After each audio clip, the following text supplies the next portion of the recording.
Chapter 9. Hypnotism and Mesmerism continued. That the magnetic hypothesis of the mesmerist has many facts to sustain it cannot be denied.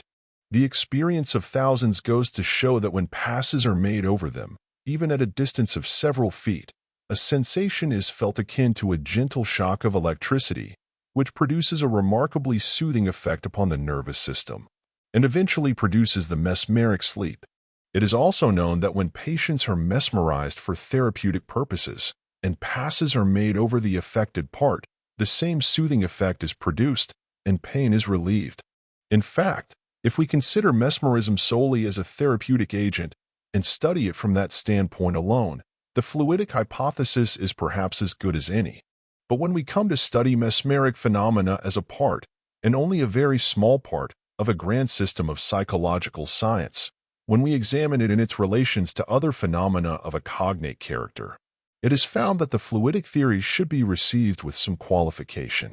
The first thought which strikes the observer is that, admitting the fluidic theory to be substantially correct, the fluid is directed and controlled entirely by the mind of the operator.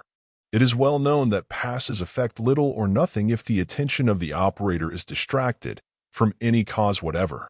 The subject may be put to sleep, it is true, solely by the power of suggestion, but the peculiar effects of mesmerism, as distinguished from those of hypnotism, will be found wanting. The effects here alluded to consist mainly of the development of the higher phenomena, such as clairvoyance and telepathy. It is well known that the early mesmerists constantly and habitually developed telepathic powers in their subjects. Causing their subjects to obey mental orders was a common platform experiment half a century ago. These experiments were often made, under test conditions, by the most careful and conscientious scientists, and the results are recorded in the many volumes on the subject written at the time. Many of these works were written by scientists whose methods of investigation were painstaking and accurate to the last degree. In the light of the developments of modern science, in the light of the demonstrations by the members of the London Society for the Promotion of Psychical Research of the existence of telepathic power, we cannot read the works of the old mesmerists without having the conviction forced upon us that telepathy was developed by their experiments to a degree almost unknown at the present day. Why it is that the power to develop that phenomenon by mesmerists has been lost or has fallen into desuetude is a question of the gravest scientific interest and importance. The hostility and ridicule of the academicians undoubtedly had its effect on many minds, and caused many scientific investigators to shrink from publicly avowing their convictions or the results of their investigations. But that does not account for the fact that mesmerists, who believe in the verity of the phenomena, are rarely able to produce it at the present day. The first question which presents itself is one of dates. When did the higher phenomena show the first signs of decadence? A moment's reflection will fix it at or about the date of the promulgation of the theories of Dr. Braid. It is a historic fact, well known to all who have watched the progress of hypnotic science, that as soon as it was found that the mesmeric or hypnotic sleep could be induced by causing the subject to gaze upon a bright object held before his eyes, all other methods were practically abandoned. It was much easier to hold an object before the subject's eyes for a few minutes, with the mind at rest, than to make passes over him for an indefinite length of time, accompanying the passes by fixity of gaze and intense concentration of mind. The important point to bear in mind right here is the fact that in the old mesmeric method, fixity of gaze and concentration of will on the part of the operator were considered indispensable to success. It seems clear, then, that it is to this change of methods that we must look for an explanation of the change in results. That being conceded, we must inquire how the conditions were changed by the change of methods. What effects, if any, either in the condition of the subject or of the operator, or in both, are missing when the new methods are applied? It is now necessary to recall to mind the fact, that Braid demonstrated that suggestion is not a necessary factor in the induction of the hypnotic state, and 2. That steadily gazing upon an object will induce the condition in a more or less marked degree, whether the subject is expecting the result or not. The intelligent student will so readily recall thousands of facts demonstrating this proposition that it is safe to set it down as an axiom in hypnotic science that intense gazing upon an object, accompanied by concentration of mind, will displace the threshold of consciousness to a greater or less extent, depending upon the mental characteristics of the individual and the circumstances surrounding him. The subjective powers are thus brought into play. The subjective mind is released or elevated above the threshold of consciousness and performs its functions independently of, or synchronously with, the objective mind, just in proportion to the degree of hypnosis induced. It may be only in a slight degree, it may be imperceptible to those surrounding him, or it may reach a state of complete hypnosis, as in the cases mentioned by Braid. But certain it is that the subjective powers will be evoked in exact proportion to the degree of causation. The conclusion is obvious and irresistible that when a mesmerist employs the old methods of inducing the subjective state, passes, fixed gazing, and mental concentration, he hypnotizes himself by the same act by which he mesmerizes the subject. The far-reaching significance of this fact will be instantly apparent to those who are aware that telepathy is the normal means of communication between two subjective minds, and that it is only between subjective minds that telepathy can be employed. The objective mind has no part or lot in telepathy until the threshold of consciousness is displaced so as to enable the objective mind to take cognizance of the message. It will be understood, therefore, that when the subject is mesmerized, and all his objective senses are in complete abeyance, and the operator with whom he is in rapport is in a partially subjective state, the conditions exist which render possible the exhibition of telepathic powers. This is what was meant when it was said in an earlier chapter of this book that the discoveries of Braid had really served to retard the progress of hypnotic science, not because his discoveries are not of the utmost practical value, but because much of their true significance has been misunderstood. The fact that persons can be hypnotized by his methods, and that many of the phenomena common to mesmerism can be produced by that means, is a fact of vast importance. But it is only one link in the great chain and not the whole chain, as his followers would have us believe. The later discovery of the law of suggestion was also of the most transcendent interest and importance, but it is not the whole law of psychic science. This, too, has helped to retard the progress of the science in its higher branches. When it was discovered that suggestion by itself could induce the hypnotic state, Braid's methods were in turn abandoned by students of the science. This was partly because it was easier than Braid's method, and partly because it produced less physical and mental excitement, and hence, for therapeutic purposes, was less liable to excite the patient unduly. But the fact remains that neither by Braidism nor by the suggestive method can the subject ordinarily be made to respond telepathically. It is true that there might be exceptions to the rule.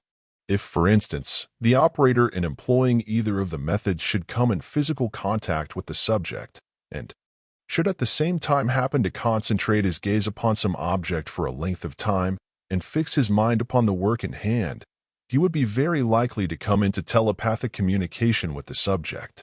That this has often happened there can be no doubt, and it constitutes one of the possible sources of error which lie in the pathway both of the Paris and the Nancy schools. It is perhaps superfluous to remark that the higher phenomena of hypnotism can only be developed with certainty of results by throwing aside our prejudices against the fluidic theory and employing the old mesmeric methods. In this connection, it is deemed proper to offer a few suggestions as to the best methods to be employed for producing mesmeric effects, either for therapeutic or for any other purposes. It is recommended, for several reasons, that the mesmeric passes be employed. First, they are so generally believed to be necessary that they greatly assist by way of suggestion. Secondly, they are a great assistance to the operator, as they enable him more effectually to concentrate his mind upon the work in hand, and to fix his attention upon the parts which he desires to effect. Thirdly, they operate as a suggestion to the operator himself, which is as necessary and as potent to effect the object sought as a suggestion to the subject. Fourthly, whether the fluidic theory is correct or not, the power, whatever it is, appears to flow from the fingers, and, inasmuch as it appears to do so, the effect, both upon the mind of the operator and of the subject, is the same as if it were so. The great desideratum being the confidence of both. The most important point to be gained, however, is self-confidence in the mind of the operator. Without that, no greater results can be produced by mesmeric methods than by the process of simple oral suggestion. The latter affects the mind of the subject alone, and all the subsequent effects are due solely to the action of his mind. Mesmeric methods, on the other hand, if properly applied, supplement the effects of oral suggestion by a constant force emanating from the subjective mind of the operator. In order to evoke that force, it is necessary for the operator to inspire his own subjective mind with confidence. This can be done by the simple process of autosuggestion. The power to do this does not depend upon his objective belief. The power to control subjective belief is inherent in the objective mind, and that control can be made absolute, even in direct contradiction to objective belief. If, therefore, the mesmeric operator doubts his power over his subject, he can, nevertheless, exert all the necessary force simply by reiterated affirmation to himself that he possesses that power. This affirmation need not, and perhaps should not, be uttered aloud, but it should be constantly reiterated mentally while the passes are being made. And if in addition to this he concentrates his gaze upon the open or closed eyes of the subject, or upon any part of the head or face, the effect will be all the more powerful. Whatever effect is desired should be formulated in the mind of the operator and reiterated with persistency until it is produced. The principle involved is obvious and easily understood. The subject is passive and receptive of subjective mental impressions. The subjective mind of the operator is charged with faith and confidence by autosuggestion. That faith is impressed telepathically upon the subjective mind of the patient, and even though his objective belief may not coincide with the subjective impression thus received, the latter obtains control unconsciously to the subject, and the end is accomplished. The power to mesmerize by this method is within the reach of anyone with sufficient intelligence to understand the directions and sufficient mental balance to follow them with persistency, provided always the subject is willing to be mesmerized and is possessed of the requisite mental equilibrium to enable him to become passive and receptive. All mesmerists and all hypnotists agree in holding that self-confidence is a necessary part of the mental equipment of the successful operator. This is true. It is also true that the possession of the requisite confidence is the one thing which distinguishes the successful from the unsuccessful operator. The foregoing remarks show how that confidence can be commanded, in spite of objective unbelief. Much has been said by mesmerists about the exertion of will power, but no one has ever explained just how that power is to be exerted, or in what it consists. Most people seem to imagine that it is exercised by compressing the lips, corrugating the brows, and assuming a fierce, determined, not to say piratical, aspect. It is perhaps needless to remark that the attitude of mind indicated by such an aspect is the farthest possible from that which is required for the successful exercise of so-called will power. It requires no mental or nervous strain to exert that power. On the contrary, a calm serenity of mind is indispensable. When that is acquired, the only other requisites are confidence and an earnest desire to bring about the results sought. That these three requisites can easily be acquired by anyone of common intelligence has already been shown. From what has been said, it seems evident that the force developed by mesmeric manipulations has its origin in mental action. That is the motive power is certain. Whether this mental action creates or develops a fluid akin to magnetism is a question which may never be solved. Nor is it deemed important that it should be, and it may be as well to class it at once among the many things unknowable as to waste valuable time in a vain effort to wrest the secret from nature. Electricity is known as a great force in physical nature, and it is harnessed and made to perform many services to mankind. Like all the great forces of nature, it is invisible, except through its effects, and it defies analysis. It will never be known to man except as one of the great correlated forces. It is equally impossible to know just what the force is which emanates from the mesmerist and controls his subject. We know that it exists, and that it can be utilized, and that is all. Whether it is a fluid or not is as impossible to know with certainty as it is to know what electricity is made of, if we should determine it to be a substance. For some purposes, as has been remarked, the fluidic hypothesis is as good as any, and for such purposes it may be provisionally accepted. But the question is, will that hypothesis apply to all the phenomena? If that question is answered in the negative, it demonstrates its incorrectness, and it becomes imperative that it should be abandoned. When mesmeric passes are made over a patient, a fluid appears to emanate from the hands of the operator. An effluence of some kind certainly does come from that source, and one that is perceptible to the physical senses of the patient. Is it not a fact, nevertheless, that the passes are principally useful as a means of controlling the minds both of the subject and the operator? There are many facts which seem to point unmistakably in that direction. The one fact alone that persons can be mesmerized at a distance seems conclusive. No passes are then made, and yet all the effects of personal contact are produced. Thousands of persons have been healed at a distance by simple concentration of mind on the part of the operator, the patient knowing absolutely nothing of the proposed experiment.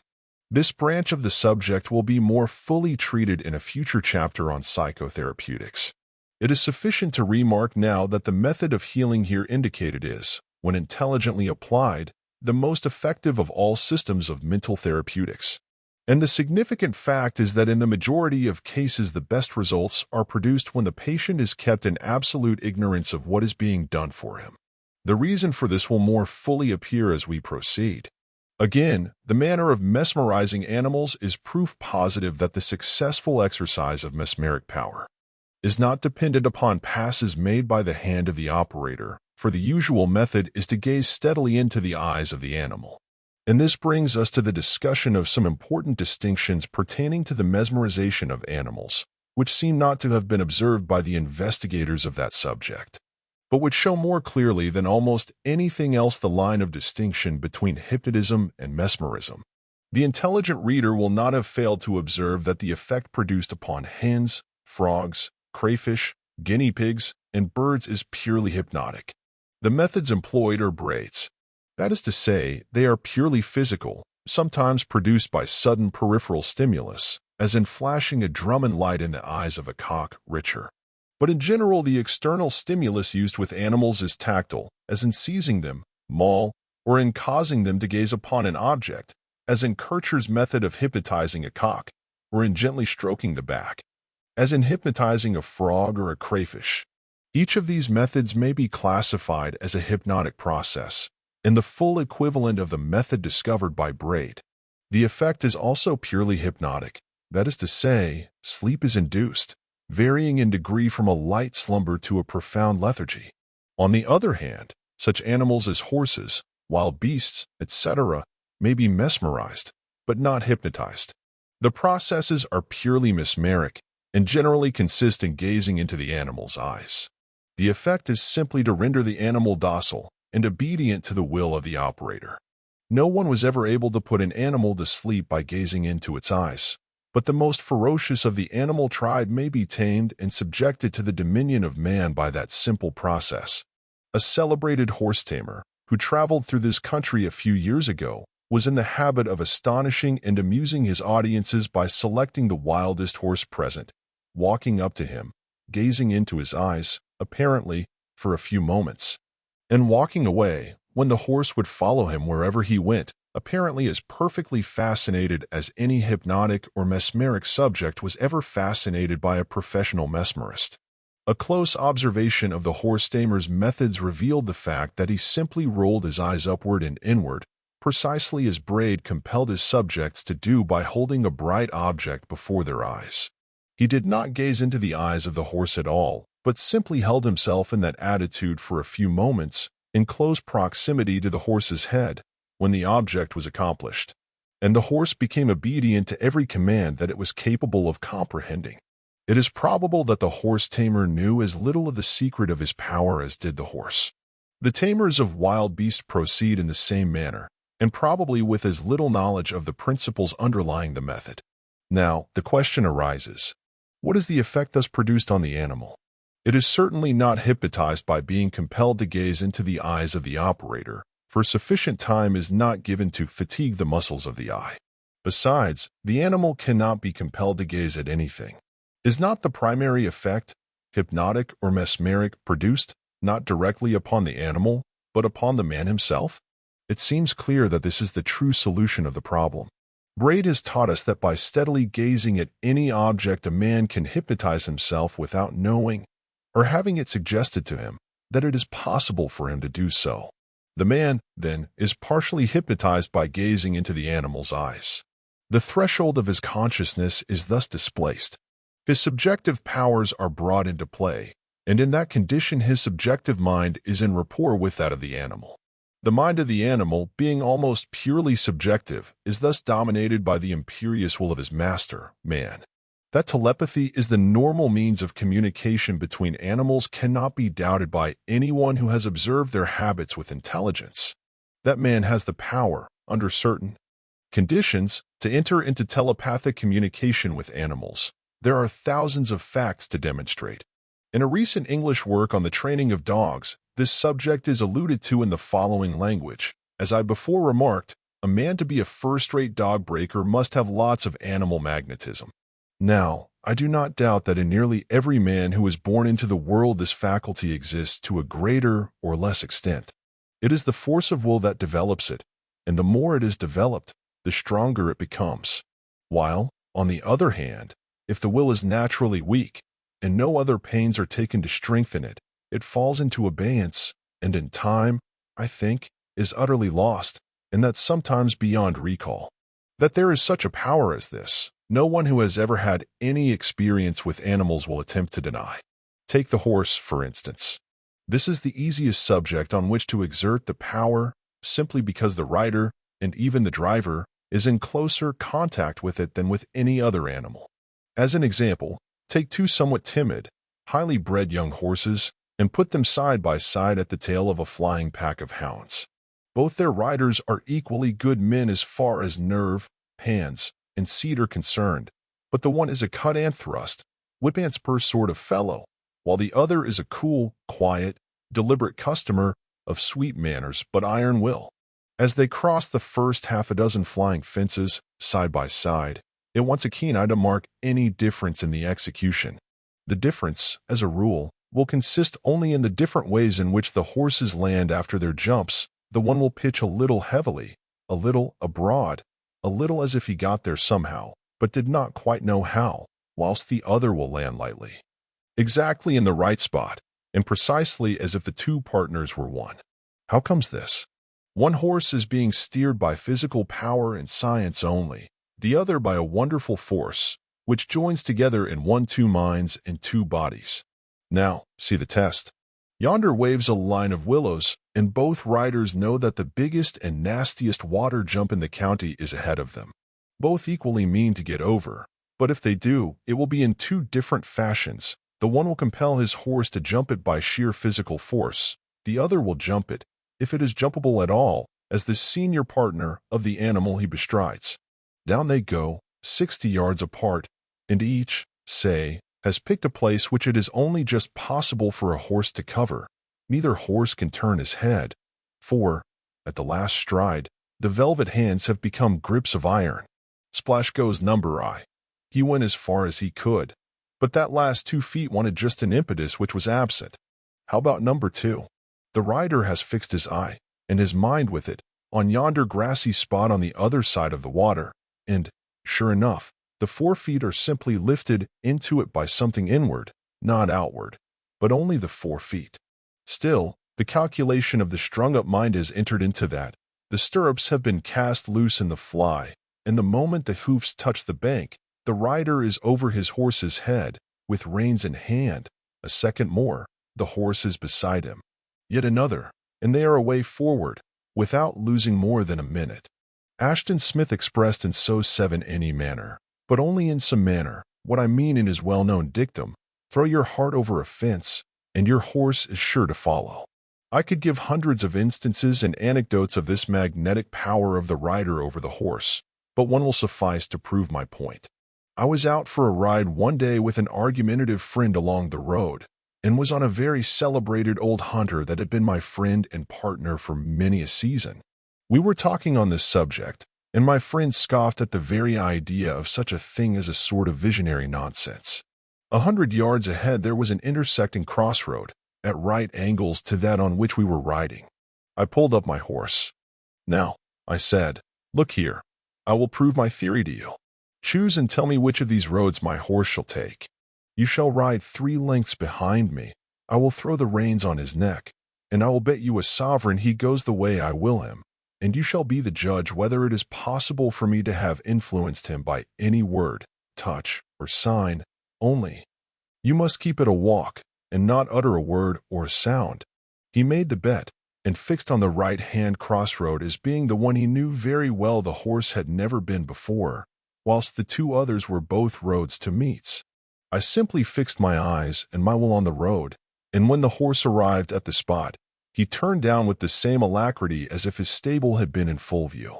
I need not say that I have many times tried the same experiment, and that with many variations and many different horses, and hardly ever failed. Indeed, on American prairies I have found the habit once or twice a dangerous nuisance, inasmuch as the then involuntary exercise of the power has, when I have been myself lost, influenced the horse to go the wrong way, because I was thinking it was the right one, whereas, if he had been let alone, he would not have made a mistake.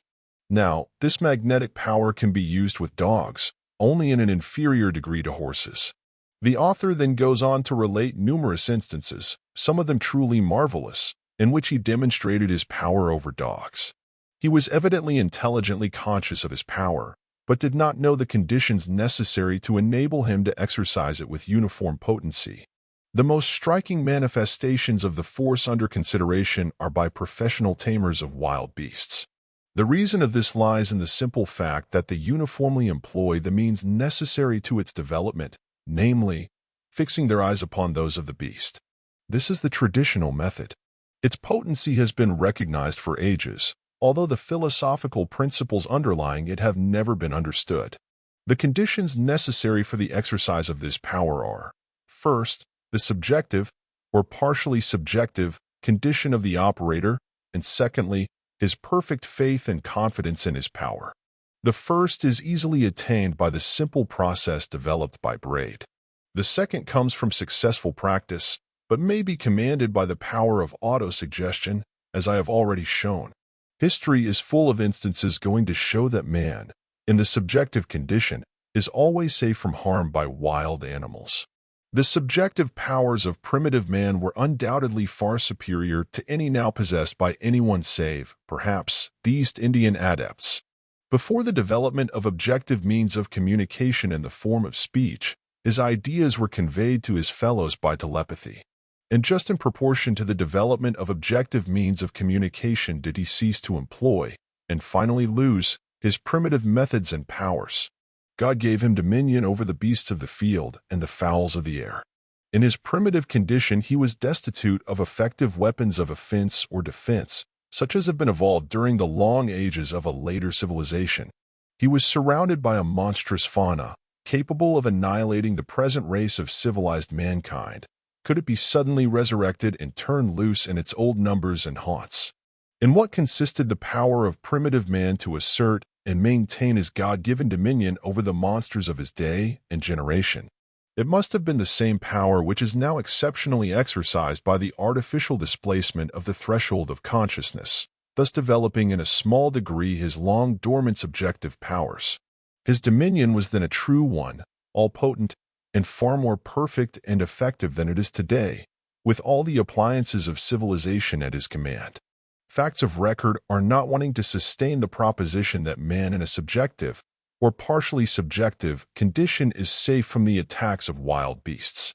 One of the first recorded instances, and the one most familiar, is the story of Daniel. Daniel was a prophet, a seer. At this day, he would be known in some circles as a spiritual medium, in others, as a mind reader, a clairvoyant, etc., according to the conception of each individual as to the origin of his powers. In other words, he was a man possessed of great subjective powers. He was naturally and habitually in that state in which, in modern parlance, the threshold of his consciousness was displaced and the powers of his soul were developed. In this state, he was thrown into the lion's den, with the result recorded. The skeptic as to the divine authenticity of the scriptures can readily accept this story as literally true when he recalls the experiments made in Paris a few years ago. In that city, a young lady was hypnotized and placed in a den of lions. The object of the experiment is not now recalled, but the result was just the same as that recorded of the ancient prophet. She had no fear of the lions, and the lions paid not the slightest attention to her.